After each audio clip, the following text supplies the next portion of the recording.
একটু কতটা কতটা আমাদের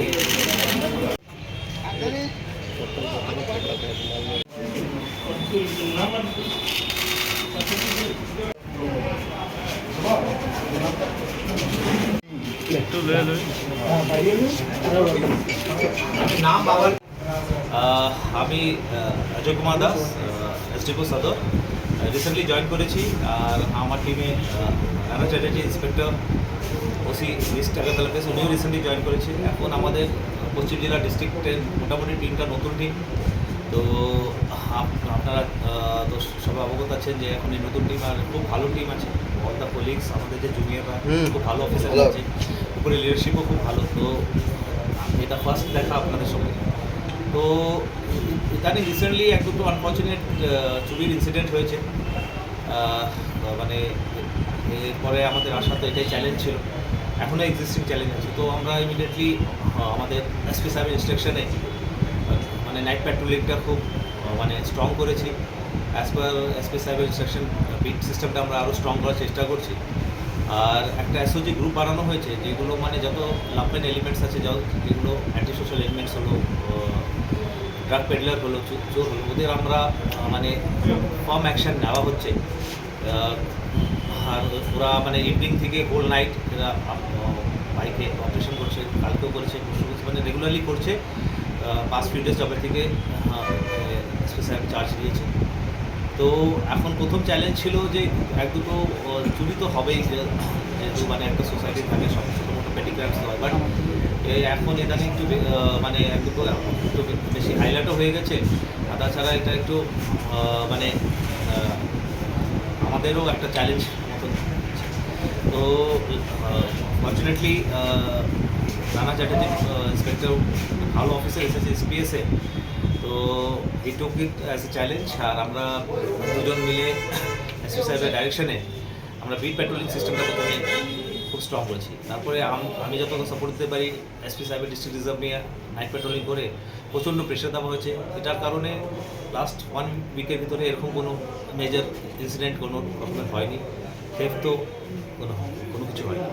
তো কালকে এরকমই রেগুলার আমরা সবাই বাইরে ছিলাম, দু থানার ওয়েস্ট ইস্ট বিএসের ওসি সহ সব টিম বাইরে ছিল, এসওজি ছিল, বিট পেট্রোলিং বাইরে ছিল। তো এর মধ্যে আমাদের পূর্ব থানার একটা বিট অফিসার মামনুল্লাহ কাজী চন্দ্রপুর স্ট্যান্ড মানে যে মোটর স্ট্যান্ড আছে ওর কাছে দুজন সাসপিশিয়াস মানুষকে দেখে। তো ওরা যখন পুলিশকে দেখে, পুলিশ ওনাদের যখন দূরের থেকে মানে দাঁড়াতে বলে, তো ওরা পালাতে, ওদের চেস করে ধরা হয়েছে। ধরা হওয়ার পরে ওদের যে জিজ্ঞেস করা হয়েছে, তো জিজ্ঞেস করে ওদের যে উত্তরগুলো একটু সাসপিশিয়াস ছিল, মেল খাচ্ছিল না। তো এত রাতে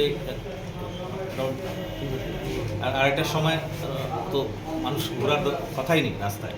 তো আমরা এটাও ইনশোর করছি যে মানুষ মানে আননেসেসারি না করে। তো আমরা জিজ্ঞাসাবাদ করেছি, কিন্তু প্রিলিমিনারি অত স্যাটিসফ্যাক্টরি না পেয়ে আমরা থানায় এনেছি। থানায় এনে আমরা যখন ওদের ফিজিক্যাল সার্চ করেছি, তো ফিজিক্যাল সার্চের মধ্যে ছোটো মোটো টুলস পাওয়া গেছে, যেটা মানে ফ্রিকোয়েন্টলি চুরির মধ্যে ব্যবহার হয়। আর যখন ভালো করে আমরা একটু ফার্মলি ওদের ইন্ট্রোগেশন করেছি, তো একজনের নাম জায়েদ হাসান রাকিব, এই বাংলাদেশের ফেনী ডিস্ট্রিক্টের। আর আরেকজন মোহাম্মদ সুমান শেখ, উনি হচ্ছে ডিস্ট্রিক্ট বাগেরহাট, বাংলাদেশ। এরা বাংলাদেশি, এরা যা আমাদের প্রিলিমিনারি ইন্ট্রোগেশন বলেছে থ্রু আসাম ঢুকেছে, আসাম হয়ে হ্যাঁ মানে ওদের এখান থেকে আসাম হয়ে আমাদের কথা এসেছে। আর এতক্ষণ যা আমরা প্রিলিমিনারি ইন্ট্রোগেশন বুঝতে পেরেছি, এদের পারপাস মানে এখানে এই প্রপার্টি ক্রাইম করার।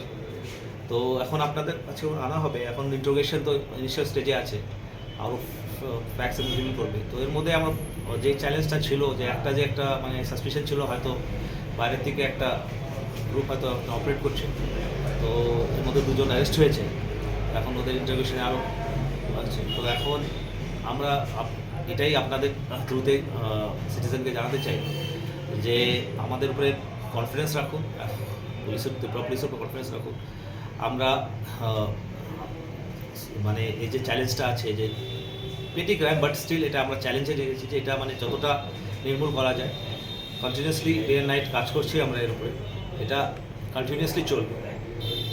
টিম খুব ভালো আছে এখন, তো রেজাল্টসও ভালো আসবে, লিডারশিপও খুব ভালো আছে, ঠিক আছে। তো আমরা সবসময় গাইডেন্স পাচ্ছি উপর থেকে। তো আশা করি যে কামিং ডেজের মধ্যে এটা মোটামুটি এই যে চ্যালেঞ্জটা আমরা ওভারকাম করে নেব। তাছাড়া আদার যে অন্য চ্যালেঞ্জগুলো, যে ড্রাগ পেডলিংটা একটু সমস্যা হয়ে দাঁড়িয়েছে, এটার উপরে আমরা ফার্ম অ্যাকশন এরকমই নেব। আর আপনাদের সবাই সহযোগিতা লাগবে। আর সিটিজেনরা বলবো যে এখন ওরা একদম নিশ্চিন্ত থাকবেন, আমাদের মানে পুরো জুডিকশন যে আছে পুরো ইঞ্চি ইঞ্চি হিসাবে আমরা পেট্রোলিং চলছে। তো এখন মানে রিল্যাক্স করে আপনারা বাড়িতে ঘুমাতে পারবেন, কোনো এরকম পাহাড় দেওয়া দরকার নেই, কারণ পাহাড় দেওয়ার কাজটা আমাদের ঠিক আছে। তো আপনারা নিশ্চিত থাকুন, পুলিশ টিম খুব স্ট্রংলি কাজ করছে আর আপনাদের অ্যাসুরেন্স দিচ্ছে যে ইন ফিউচার আমরা চেষ্টা করব যে এই যে ক্রাইম কন্ট্রোলিং যে আমরা স্টার্ট করেছি আর পুরোনো চ্যালেঞ্জগুলোকে যে আমরা সলভ করার চেষ্টা করছি, এটাতে সাকসেসফুল থাকবে। আচ্ছা, এখন তো ইন্টারোগেশন চলছে, বাট আমরা সাসপেক্ট করছি যে কারণ কি এরা মানে এটা তো স্বীকার করেছে যে তো এটা গ্যাং আছে, এখন আরও কত মেম্বার আছে, এরা বাংলাদেশে চলে গেছে, এখানে আছে, এগুলো এখন ইন্টারোগেশন করছে। তো অ্যাট প্রেজেন্ট তো আমি অ্যাপ্রিসিয়েট করছি আমাদের বিট অফিসারদের যে তারা যে লাস্ট কিছুদিন থেকে যে হার্ডওয়ার্ক করছে, এটা ওনাদের একটা সাকসেস হয়েছে। তার মধ্যে আমাদের ডিস্ট্রিক্টের যে স্পেশাল অপারেশন গ্রুপ বানানো হচ্ছে বাইকারদের, এটারও খুব ভালো যোগদান আছে, কারণ কি ওটাতে একটা প্রেশার ক্রিয়েট হয়েছে। তো যখন আপনি প্রেশার ক্রিয়েট করবেন তো ইঁদুর বাইরে এসে যায়, এরকমই এটা হয়েছে। প্রেশারে এরা বাইরে এসেছে আর আমাদের বিট অফিসার সাকসেসফুল হয়েছে এদের ডিটেন করতে। তো আমরা দুজনকে প্রেজেন্ট করছি। মানে আমরা যখন মানে যেই টাইমে করেছি ওই টাইমে তো ওদের মানে স্টার্ট হচ্ছে, এখন তো ইনভেস্টিগেশন স্টার্ট হয়েছে, এখনও ইন্টারোগেশন চলছে, পুরো ফ্যাক্টস আসেনি। বাট বেসিক্যালি আপনাদের কাছে ওনাদের আনার মেন হচ্ছে যে আমাদের যে অফিসাররা যে কাজ করছে আর রেজাল্ট আসা শুরু হয়ে গেছে, এটাই প্রেজেন্ট করা। Thank you. স্ট্যাবলিশড ধরা পড়েছে, তারা সবাই এখন জেলে আছে। আর আমাদের চেষ্টা আছে যে এই ফেস্টিভ্যাল সিজনটা অন্তত বক্তব্য বের না হয়, আমরা স্ট্রং এভিডেন্স ওদের মানে পেয়েছি এবং তাদেরকে ধরে ধরে আমরা আরও যারা আছে অ্যাসোসিয়েট, লোকাল অ্যাসোসিয়েটও আছে, বাংলাদেশি কেবল না, কিছু লোকাল অ্যাসোসিয়েটও আছে, তাদেরকেও আমরা করছি। এবং আমরা আশা করি যে এনটিআর গ্যাং যেটা আছে অপারেট করতেছে Agartala city, specially night hours, তাদেরকে আমরা এই বিষয়ে যা বলবো যে আমরা এই পুরো গ্যাং লাস্ট 5 days